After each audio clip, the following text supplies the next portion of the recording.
Giuro di adempiere le mie funzioni con pubblica coscienza nell'interesse della provincia regionale, in armonia agli interessi della Repubblica e della Regione.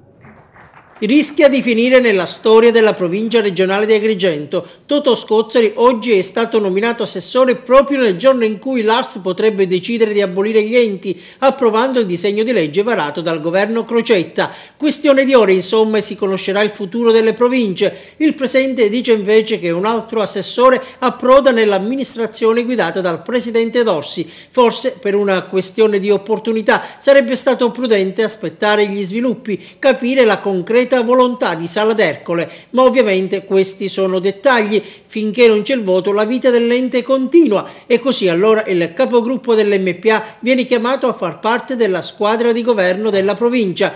Mi sento onorato per la fiducia che il presidente mi accorda, ha dichiarato dopo il giuramento Totò Scozzari, coerente con me stesso. Fin da ora dichiaro di rinunciare all'indennità di assessore. Ho accettato questo incarico in uno spirito di servizio e il mio sarà un impegno per questi pochi mesi al servizio del territorio agrigentino. Dorsi ha già dato disposizione agli uffici di convocare per venerdì una seduta di giunta nel corso della quale verrà data la delega al nuovo assessore.